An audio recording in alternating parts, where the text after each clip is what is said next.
श्री शिवाय नमस्तुभ्यम। दोस्तों, जैसा कि आप सभी लोग जानते हैं कि 17 दिसंबर 2025 यानी बुधवार को पड़ रही है पौष महीने की कृष्ण पक्ष प्रदोष व्रत। और दोस्तों, यह वह तिथि है जो पौष महीने में पड़ने सबसे बड़ी तिथि है, क्योंकि यह पौष महीने में पड़ने वाली है और इसका बहुत ही बड़ा और विशेष महत्व होता है। पूज्य गुरु जी ने कहा है कि अगर कभी भी मौका लग जाए और पौष महीने की प्रदोष व्रत बुधवार को पड़ जाए तो आप लोगों को 7 हरा दूर्वा का उपाय तो अवश्य ही करना चाहिए। इन दोनों का संयोग बहुत ही कम आता है। इसी के साथ में गुरु जी ने अपनी शिव पुराण कथा में बताया है कि इस दिन आपको 7 दूर्वा का उपाय तो आपको अवश्य ही करना चाहिए, क्योंकि ऐसा दिन पूरे साल में सिर्फ एक ही बार आता है।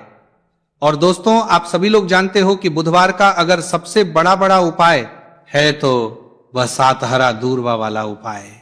तो दोस्तों, इस बुधवार प्रदोष व्रत के दिन आप लोगों को इस 7 हरा दूर्वा वाला उपाय को जरूर करना है।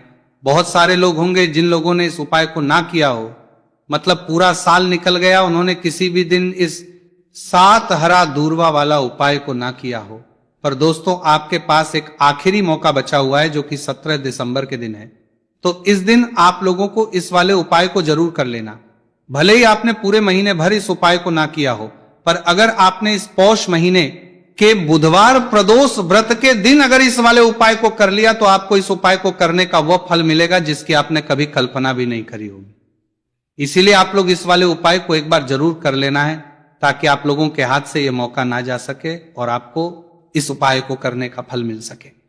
दोस्तों, यह उपाय पंडित जी ने अपनी अभी ही शिव महापुराण की कथा में बताया है, जिस उपाय को आज हम आपको बहुत अच्छे से समझाने वाले हैं। इस वीडियो को देखने के बाद इस उपाय को समझने के लिए आपको कोई और वीडियो को देखने की जरूरत नहीं पड़ेगी।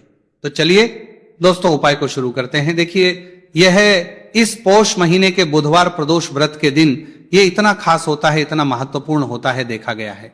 कभी कभी बड़े बड़े पूजा पाठ अनुष्ठान से जो मनोकामना पूर्ण नहीं होते, वह पौष महीने के बुधवार प्रदोष व्रत के दिन एक छोटे से उपाय करने से ही आपकी मनोकामना पूर्ण हो जाती है। और बहुत सारे लोगों ने इस उपाय को किया भी है और उनको इस उपाय को करने का फल भी जरूर मिला है।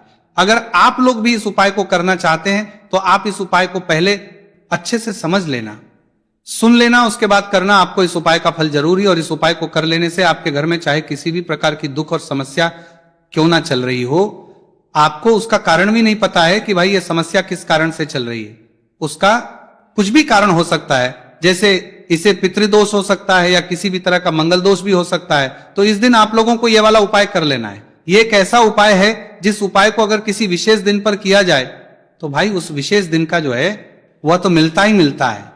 पर हमने उस दिन पर इस उपाय को किया है तो हमें उससे भी बड़ा फल मिलता है, और फल बहुत जल्दी मिलता है, क्योंकि आप इस उपाय को बहुत ही बड़े और विशेष दिन पर कर रहे हो। तो चलिए अब उपाय के बारे में बात करते हैं, लेकिन उससे पहले आप लोगों को यह जानना आवश्यक है कि आखिर यह उपाय किस समय करना है, किसको करना है और कैसे करना है। तो चलिए हम आगे आपको वीडियो में एक एक करके बता देते हैं। उससे पहले अगर आप लोग हमारे चैनल पर पहली बार हैं तो हमारे चैनल को सब्सक्राइब करना ना भूलें, और अगर आपके पास कोई सवाल है तो आप हमें कमेंट बॉक्स में बता सकते हैं। और अगर आपको हमारा वीडियो पसंद आया है तो आप हमें लाइक और शेयर करना ना भूलें। और अगर आपको हमारे चैनल की जानकारी चाहिए तो आप हमें फॉलो कर सकते हैं। और अगर आपके पास कोई प्रश्न है तो आप हमें कमेंट बॉक्स में बता सकते हैं। पहली बार आए हैं या फिर मेरी आवाज आज पहली बार सुन रहे हैं तो हमारे चैनल को सब्सक्राइब जरूर कर लेना, और इस वीडियो को करके कमेंट बॉक्स में श्री शिवाय नमस्तुभयम ओम नमः शिवाय जरूर टाइप कर देना। तो दोस्तों, इस 7 दूर्वा वाला उपाय को हमें इस बुधवार प्रदोष व्रत के दिन कैसे करना है, किसको करना है, किस समय करना है और कहां पर करना है, ये सारे सवालों के जवाब आपको इस वीडियो में मिल जाएंगे। और जो ये वीडियो देखेगा भाई, उसको 7 हरा दूर्वा वाला उपाय जरूर करना चाहिए, क्योंकि इस दिन 7 दूर्वा का भी बहुत ही बड़ा और विशेष महत्व होता है। और जब बात आ जाए हरा दूर्वा की तो ये सोने पर सुहागा वाली बात हो जाती है, और ये एक बहुत ही बड़ा उपाय हो जाता है इस बुधवार प्रदोष व्रत का। तो अब दोस्तों, इस 7 हरा दूर्वा वाला उपाय को आखिर करना किसको है, सबसे पहले हम लोग वो बात जान लेते हैं। तो देखो, घर की जो बड़ी माताएं बहनें होती हैं, उन माताओं बहनों में से कोई भी एक बड़ी माता बहन इस वाले उपाय को कर सकती है। और दोस्तों अगर आप चाहें तो अपने घर में से सभी सदस्यों भी इस उपाय को करवा सकते हैं। अगर किसी व्यक्ति की खुद की कोई मनोकामना है, खुद की कोई दुख और परेशानी है जो कि वह अपने लिए ही करना चाहता है, इस वाले उपाय को तो वह खुद अपने लिए भी कर सकता है। बाकी अगर कोई घर में से ऐसा है जो कि अपने पूरे घर परिवार की सुख और शांति के लिए यह वाला उपाय करना चाहता है, तो भाई वो भी कर सकता है, उसमें भी कोई दिक्कत वाली बात नहीं है। कहने का मतलब यह है कि इस उपाय को हर सदस्य भी कर सकता है और पूरे घर परिवार के सदस्य के लिए घर की बड़ी माताओं बहनों में से कोई एक माता बहन भी कर सकती है। माताएं बहनें अगर घर में उपस्थित ना हो या वो ये वाला उपाय ना कर पा रही हो, तो फिर घर का कोई बड़ा सदस्य भी इस साथरा दूर्वा वाला उपाय को कर सकता है, चाहे फिर वो पुरुष ही क्यों ना हो, उसमें कोई भी दिक्कत वाली बात नहीं है। अब दोस्तों जो अगला प्रश्न निकल कर आता है वह ये आता है इसको लेकर कि आखिर इस उपाय को हमें किस समय करना है, सुबह के समय करना है कि शाम के समय करना है। तो देखो इस वाले उपाय को आप लोग सुबह के समय भी कर सकते हो और शाम के समय प्रदोष काल में भी कर सकते हो। अब अगर आप पूछो कि भाई सबसे उत्तम समय कौन सा रहेगा इस 7 हरा दूर्वा वाला उपाय को करने का, तो हम आपसे बस यही कहेंगे कि इस उपाय को आप सुबह के समय करेंगे तो ज्यादा बेहतर होगा। बाकी अगर प्रदोष काल के समय भी करेंगे तो भी अच्छा होगा, उसमें कोई भी दिक्कत वाली बात नहीं है। तो अब दोस्तों जो अगली सबसे बड़ी और महत्वपूर्ण बात आती है वो ये आती है कि सुबह अगर हम उपाय को करेंगे तो हमें कितने बजे से लेकर कितने बजे तक के बीच में करना है, और शाम के समय प्रदोष काल में करेंगे तो हमें कितने बजे से लेकर कितने बजे के बीच में करना है। तो देखो सुबह जितनी जल्दी हो सके आप उपाय को करने की कोशिश करना। बाकी अगर कारणवश लेट भी हो जाओ, थोड़ी देर भी हो जाए, तो 10 या 11 बजे तक भी आप उपाय कर लेना, पर 12 बजे से ज्यादा देरी ना हो, ठीक है, इस बात का ध्यान रखना। उसके बाद में दोस्तों अगर शाम के समय प्रदोष काल की बात करें, प्रदोष काल का जो समय है होता है वो शाम के 6 बजे से शुरू हो जाता है। मतलब शाम के 6 बजे से लेकर शाम के 6 बजे से रात के 8 बजे के बीच का जो समय होता है, यह समय प्रदोष काल का समय होता है। तो इस उपाय को 7 या 8 बजे के बीच में भी कर सकते हो। मैं आप कभी भी इस वाले उपाय को कर सकते हो, उसमें कोई भी दिक्कत वाली बात नहीं है। तो पौष का महीना ही है जो आपको धन दौलत पुण्य दोनों ही देने वाला है। पौष के महीने में तुलसी का पूजन करके श्री हरि विष्णु से जुड़े हुए कुछ उपाय करके आप अपने जीवन की निर्धनता, धन से जुड़ी समस्याएं, कर्जे से जुड़ी समस्याओं को हमेशा के लिए दूर कर सकते हैं। यह वही महीना है जिस माह में भगवान विष्णु योग निद्रा से जागते हैं। भगवान विष्णु को तुलसी अति प्रिय है, इसलिए उनकी पूजा में भी विशेष रूप से हम तुलसी का उपयोग करते हैं। और बिना तुलसी दल के, बिना तुलसी मैया के श्री हरि विष्णु की पूजा और उनका भोग दोनों ही अधूरे होते हैं। इसीलिए पौष के महीने में ऐसा उपाय आपको बताने वाले हैं जिसे करने से श्री हरि विष्णु की असीम कृपा आपको मिलेगी और मां तुलसी से ऐसा आशीर्वाद मिलेगा, जीवन का हर दुख, हर कष्ट, गरीबी, निर्धनता, कर्जे से जुड़ी समस्याएं सब कुछ ही आपके जीवन से दूर हो जाएगा और सुख, समृद्धि, धन, वैभव, ऐश्वर्य सब कुछ आपको अपने जीवन में आसानी से मिलने लगेगा। तो चलिए बात कर लेते हैं कि कौन सा उपाय है, तुलसी के पौधे में कौन सी चीज आपको रखनी है और इस उपाय को किस समय करना है। देखिए सबसे पहले तो आपको बता दें कि अगर आपके घर में तुलसी का पौधा नहीं है तो पौष के महीने में एक तुलसी का पौधा अपने घर में लाकर जरूर लगाए, क्योंकि पौष के महीने में जो लोग अपने घर में तुलसी जी का पौधा लाकर लगाते हैं, मां तुलसी का पूजन करते हैं, कभी भी मां तुलसी उनके घर में निर्धनता नहीं रुकने देती है। हमेशा उनके घर में धन की वृद्धि होती है, धन की वर्षा होती है। तो जरूर से तुलसी का पौधा आप पौष के महीने में अपने घर जरूर लेकर आए और अच्छे से आपको मां तुलसी का पूजन करना है। मां तुलसी के पौधे की देखभाल करनी है।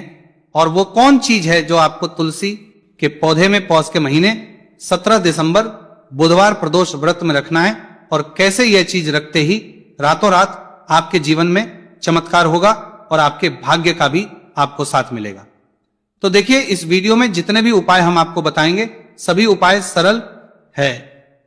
देखो गुरुजी ने कहा है कि बुधवार के दिन आपको 7 हरा दूर्वा वाला उपाय तो अवश्य ही करना चाहिए। वीडियो के अंतिम में आपको उपाय बताया है, आपको करना है। देखो आगे बढ़ने से पहले वीडियो को एक लाइक जरूर करें। देखो सबसे पहला उपाय, यदि आपके जीवन में कर्जा बहुत अधिक है, आपके जीवन में संकट बहुत अधिक रहते हैं, आपके ऊपर बहुत अधिक विपदा आ रही है, बार बार आपको अपने व्यापार में और अपने धन में हानि की थाली देखने को मिल रही है, यानी कि आपको प्रत्येक कार्य में हानि हो रही है, तो आपको ये उपाय करना चाहिए। इस उपाय को करने के लिए आपको दो चीजों की आवश्यकता होगी।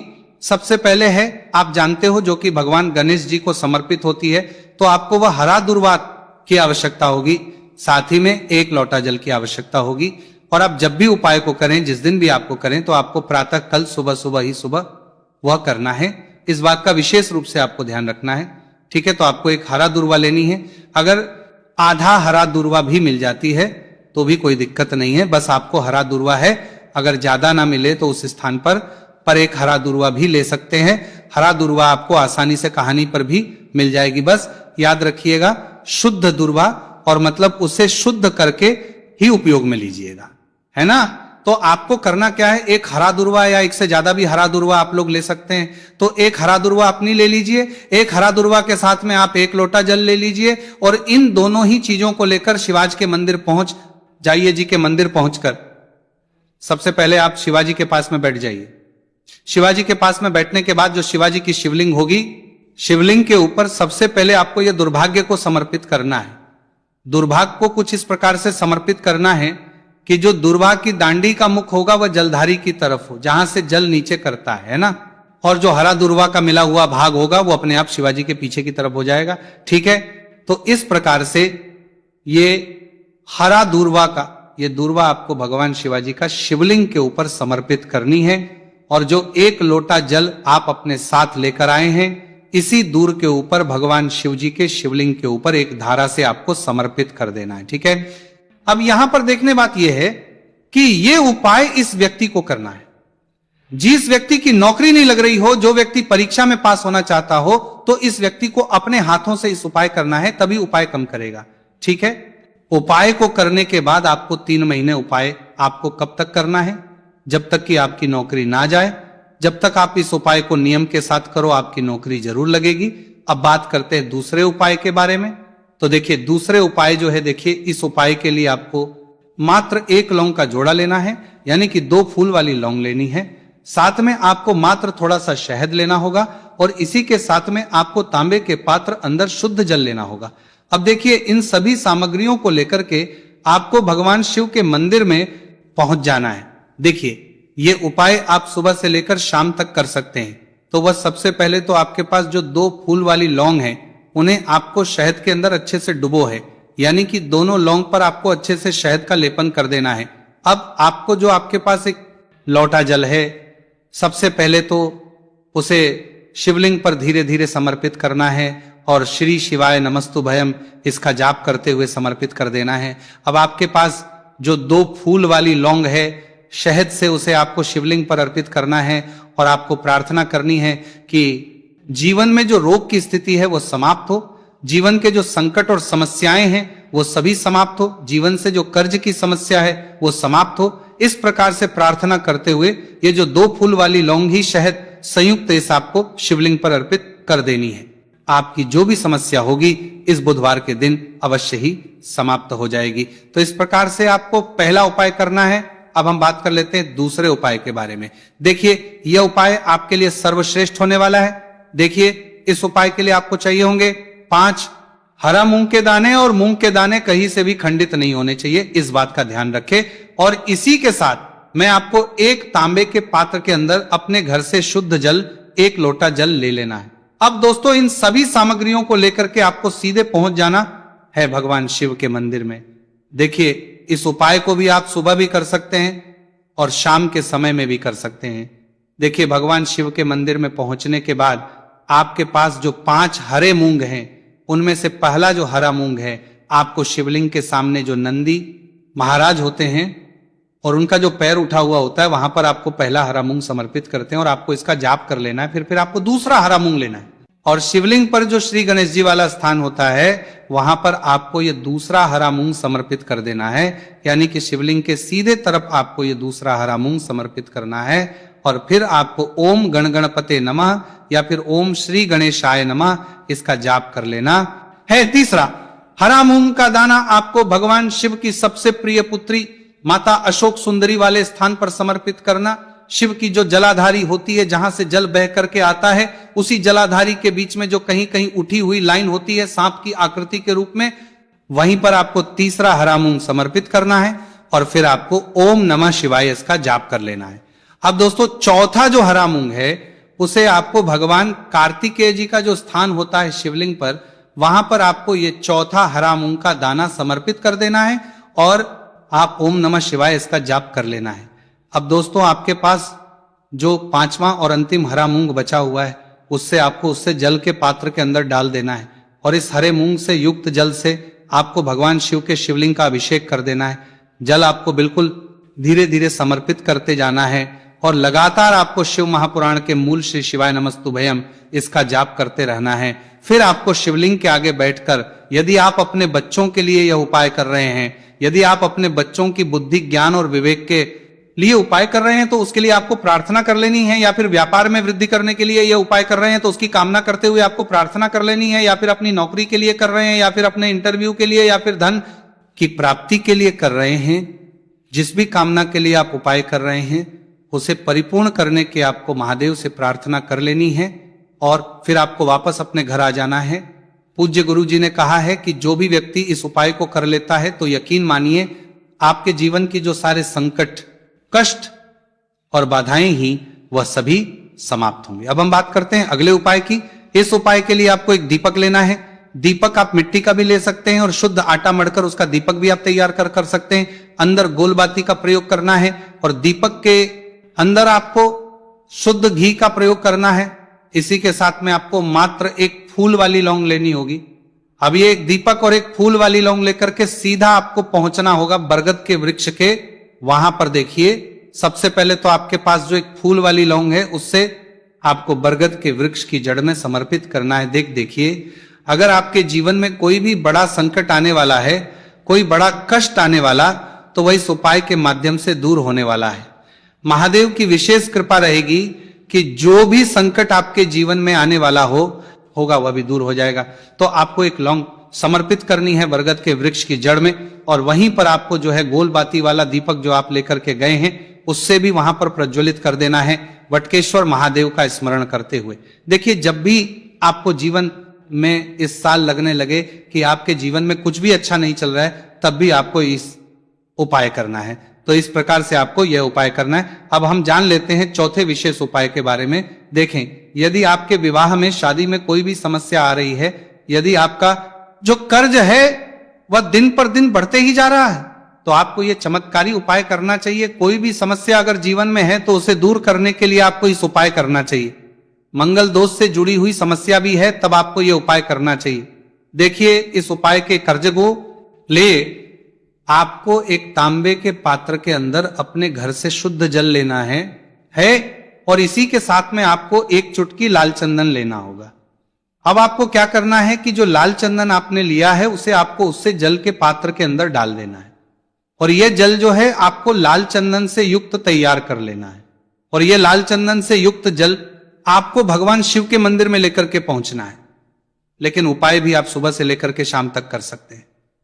अब दोस्तों ये जो लाल चंदन से युक्त जल है इससे आपको भगवान शिव के शिवलिंग पर धीरे धीरे अर्पित कर देना है और आपको लगातार श्री शिवाय नमस्तुभयम इसका जाप करते रहना है। देखिए यदि आपके जीवन में विवाह से जुड़ी समस्या चल रही है तो आपको मंगलेश्वर महादेव का स्मरण करना है और जीवन में अधिक कर्ज की समस्या है तो आपको आर्यन मुक्तेश्वर महादेव का स्मरण करना है।